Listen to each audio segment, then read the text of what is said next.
Jadi dari situlah saya tahu kalau hari raya sana beza dengan sini, terutama masalah pakaian juga pun beza ya, lelaki dan perempuan. Tapi tetap jaga aurat, itu yang saya suka.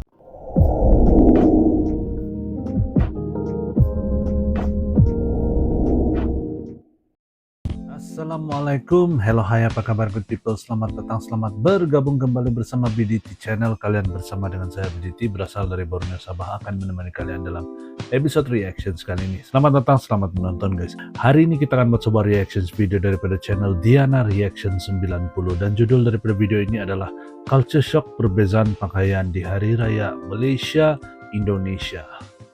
Nah, itu judul daripada video yang akan kita buat reaction hari ini good people. Link asli dari video ini guys saya letak di description box di bawah, nanti kalian pertimbangkan untuk subscribe. Jangan lupa buat bergabung dan dukung channel saya juga guys. Hidupkan tombol lonceng agar kalian tidak ketinggalan dengan video-video yang saya akan upload nanti guys, oke?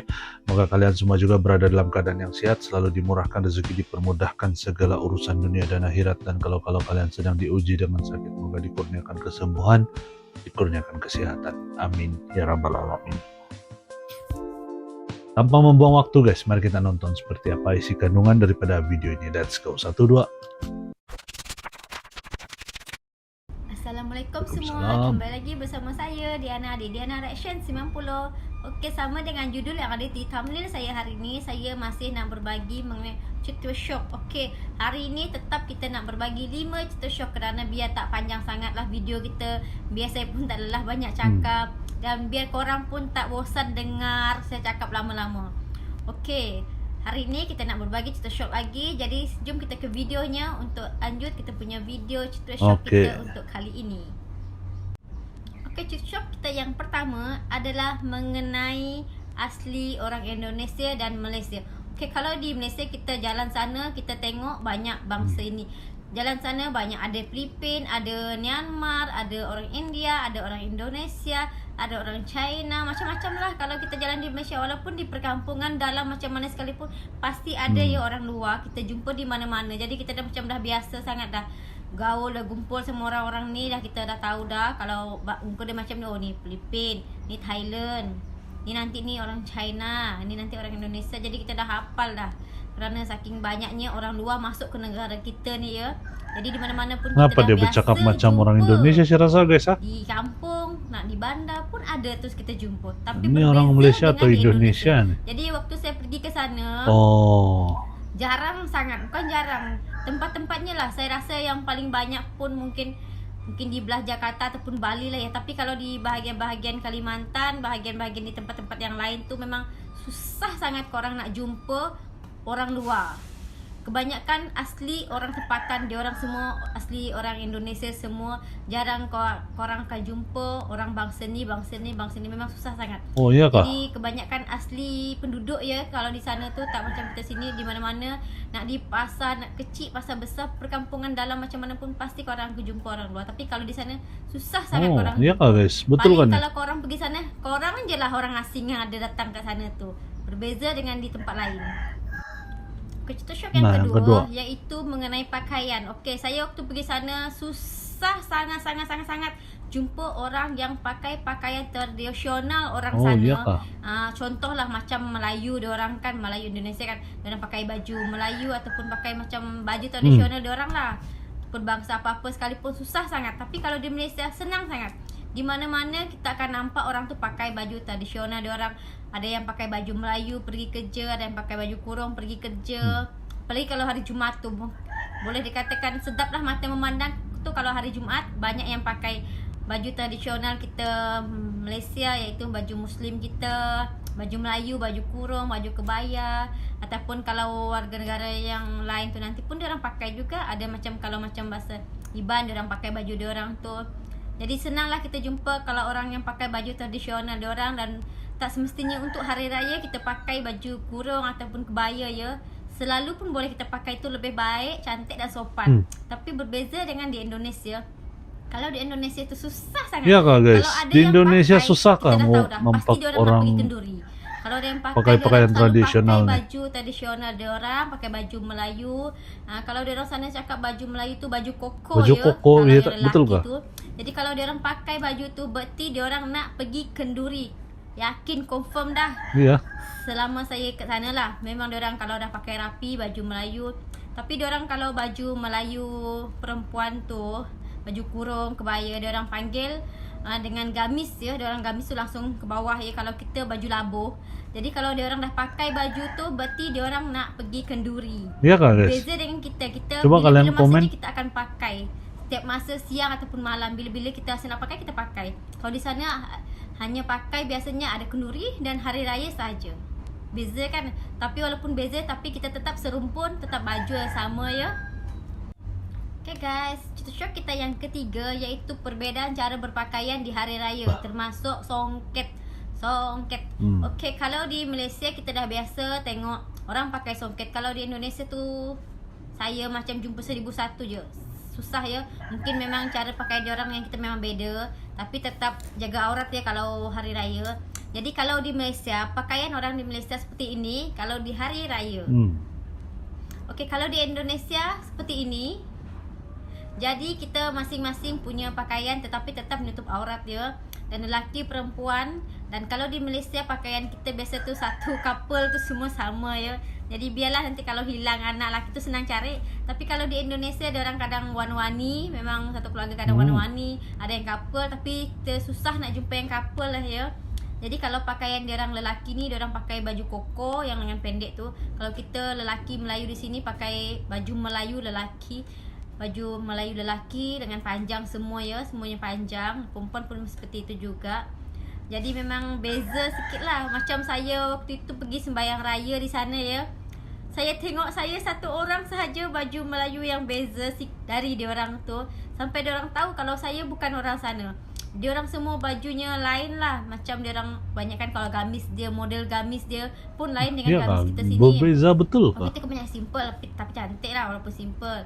Tapi saya memang suka yang lebih simple-simple lah. Jadi diorang pakaian diorang tu lain. Kadang gamis diorang ada yang lain warnanya. Apa beza cara pakaian diorang, cara diorang pakai tudung apa semua.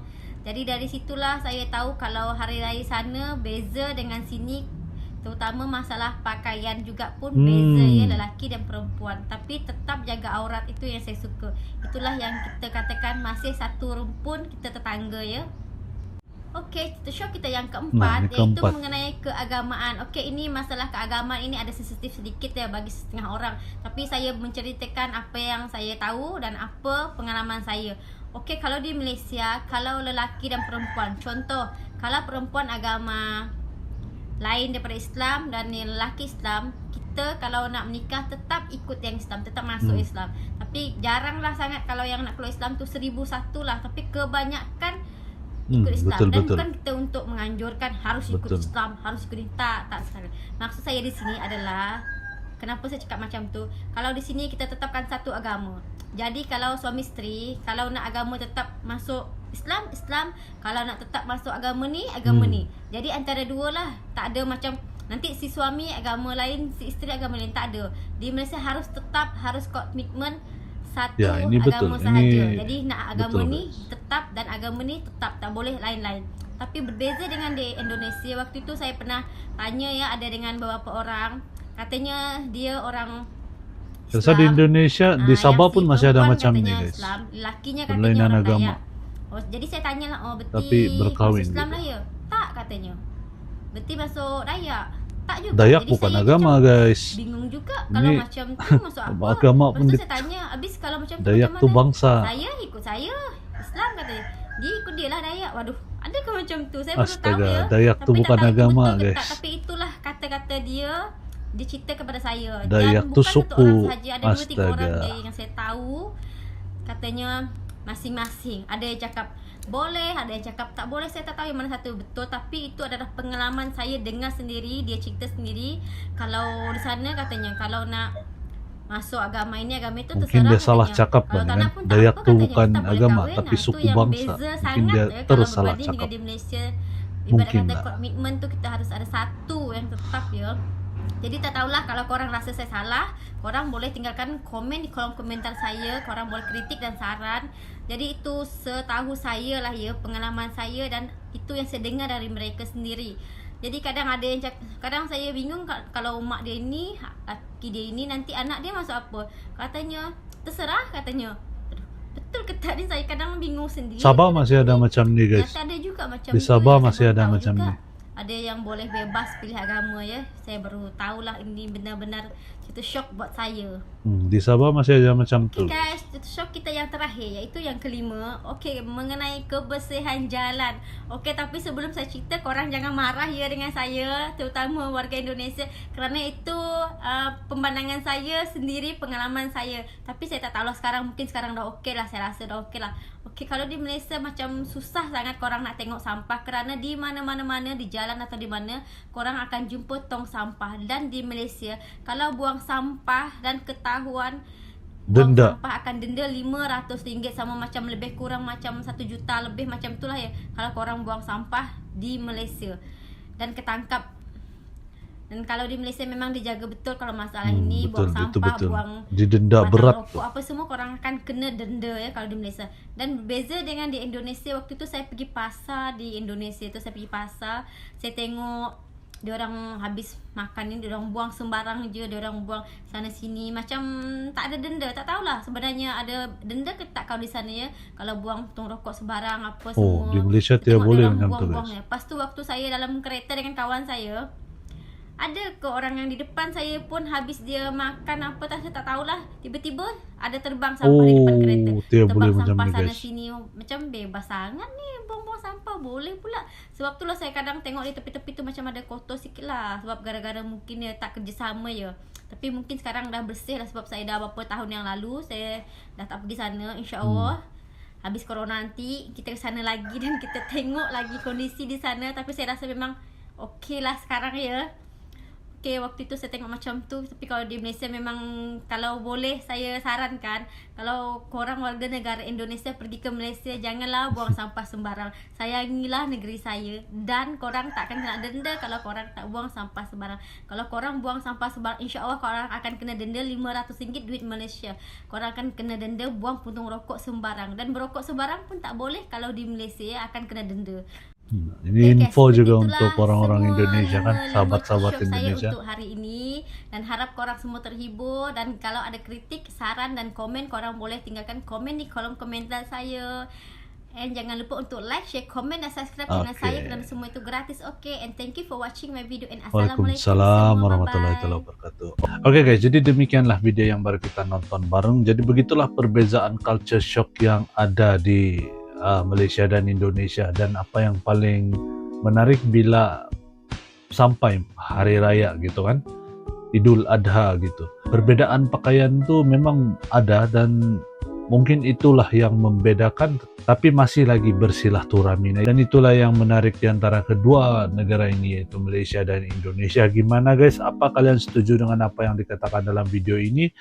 Silakan komen di ruangan komen di bawah. Dan kalau kalian tidak setuju atau kan kalian rasa macam mungkin ini tidak betul, silakan betulkan di ruangan komentar di bawah.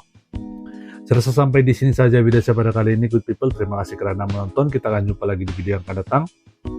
Salam santun, salam damai, dan salam silaturahmi. Assalamualaikum good people, salam Nusantara. Terima kasih kerana menonton.